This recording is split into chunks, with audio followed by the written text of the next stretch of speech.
चलिए अब हम लोग बात करते हैं क्वेश्चन नंबर 2 की, राइट। एक्सरसाइज 8.2 क्वेश्चन नंबर 2 का हम फर्स्ट पार्ट डिस्कस करते हैं, राइट। अब हमें वैल्यूज दिए हैं, ऑब्जेक्टिव बेस्ड क्वेश्चंस हैं।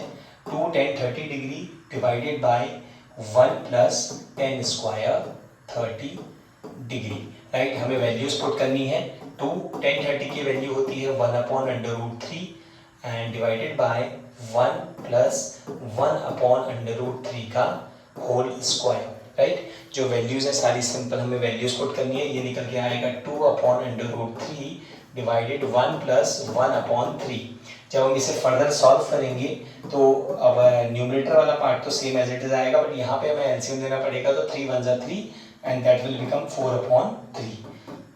जब ये 3 ऊपर मल्टीप्लाई होगा that would be 2 into 3 divided by 4 into √3।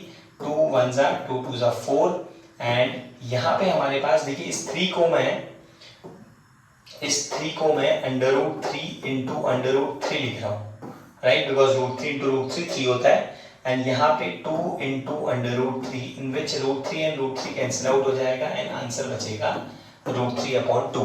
अब यहाँ पे अगर मैं ऑप्शंस को ध्यान दूं तो ऑप्शंस में कहीं पे भी वैल्यूज मेंशन नहीं है, तो हमें ये देखना पड़ेगा कि √3/2 इनमें से कौन से ट्रिग्नोमेट्रिक रेशियो की कौन सी डिग्री की वैल्यू होती है। तो अगर मैं बात करूं sin 60 की, तो sin 60 की वैल्यू होती है √3/2। तो दैट मीन्स ये आंसर क्या है, इसका आंसर है ए, दैट इज sin 60 डिग्री, क्योंकि sin 60 की वैल्यू अगर मैं देखूं तो वो क्या आती है, √3/2 निकल कर आती है।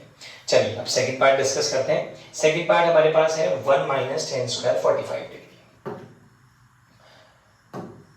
सेकंड पार्ट की अगर मैं बात करूं तो that is 1 - 10 square 45 degree divided by 1 plus 10 square 45 degree, ठीक है। अब हम इसमें डायरेक्टली वैल्यूज पुट करेंगे। तो बेसिकली इस चैप्टर में, इस वाली एक्सरसाइज में हमें वैल्यूज अगर याद है तो हमारे आधे 90% क्वेश्चन हम इजीली सॉल्व कर सकते हैं। 1 10 45 की वैल्यू होती है 1 एंड 1 का whole square and again 1 plus 10 45 की वैल्यूज अगेन 1 का स्क्वायर। तो 1 - 1 एंड 1 + 1 ये आ जाएगा 0/2 एंड दैट इज 0 ओनली, ठीक है। तो यहाँ पे हमारे पास एक ऑप्शन है लास्ट डी ऑप्शन, तो इसका ऑप्शन जो हो जाएगा वो आ जाएगा डी, दैट इज 0, क्योंकि 0/2 0 होता है, राइट। चलिए अब हम इसका नेक्स्ट जो है, अब हम इसका थर्ड पार्ट को समझते हैं।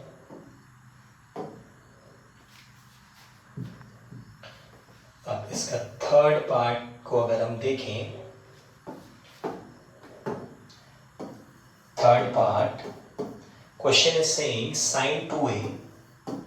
sin 2a is equals to 2 sin a is true when। अब ये कंडीशन को हमें सेटिस्फाई कराना है जहां पे हमारे पास एंगल्स गिवन है 0 degree 30 degree 45 degree and 60 degree. तो देखिए अब यहाँ पे हम लोगों को दोनों को समझना पड़ेगा पहले कि यहाँ पे अगर हम एक ही जगह वैल्यू रखें, राइट, तो 0 डिग्री तो 0 डिग्री ये कब इक्वल होगा। तो लेट्स से अगर हम मान के चले कि अगर ए की वैल्यू 0 डिग्री है, लेट तो यहाँ से अगर हम sin 2 इंटू 0 डिग्री कंसिडर करें, 2 इंटू साइन 0 डिग्री, तो sin 2 into 0 will be 0 degree, ये आ जाएगा 2 इंटू साइन 0 की वैल्यू होती है 0, राइट, साइन 0 की वैल्यू होती है 0। तो that means LHS and RHS equal है, इसलिए वी कैन से कि this is true when angle is 0 degree, right. तो ये हमारे पास क्या है, इसका ए ऑप्शन हमारे पास करेक्ट ऑप्शन है, क्योंकि 0 डिग्री पे दोनों कंडीशंस आपस में क्या हो रही है, सेटिस्फाई हो रही है। इसका लास्ट हम लोग फोर्थ पार्ट समझ लेते हैं। Fourth part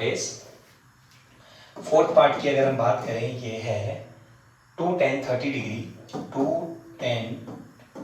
degree divided by 1 - 10 square 30 degree. Again हमें सीधे वैल्यूज पुट करनी है।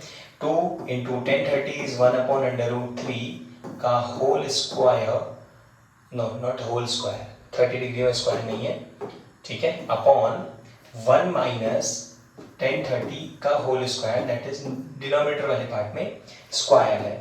अब यहाँ से जब हम इसे सॉल्व करेंगे ये आ जाएगा 2/√3 होल अपॉन, जब हम इसे ओपन करेंगे ये आ जाएगा 1 - 1/3 एंड सॉल्व करने में ये बनेगा 3 - 1 दैट इज 2/3। अगेन सेम चीज, ये 3 जो है हमारा 3 × 2/2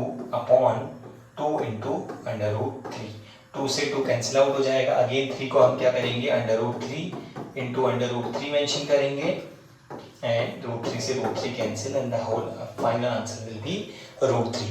अब यहाँ पे अगेन जो वैल्यूज है, जो ऑप्शंस है वो वैल्यूज में नहीं है। तो now what we will see कि ऐसे कौन से ट्रिग्नोमेट्रिक रेशियो है जिसकी वैल्यू √3 आती है। तो यहाँ पे हम पे सी ऑप्शन जो है दैट इज tan 60 डिग्री, क्योंकि tan 60 डिग्री की वैल्यू क्या होती है √3, right. I hope second question अच्छे से समझ में आया है। मेक श्योर कि इसकी जो एंगल्स की जो शॉर्ट ट्रिक है वो डिस्क्रिप्शन में मैं पोस्ट कर दूंगा, वो वीडियो को जरूर देख लें, बिकॉज जब तक आपको ये एंगल सारे याद नहीं होंगे तब तक आप इस एक्सरसाइज को अच्छे से सॉल्व नहीं कर सकते।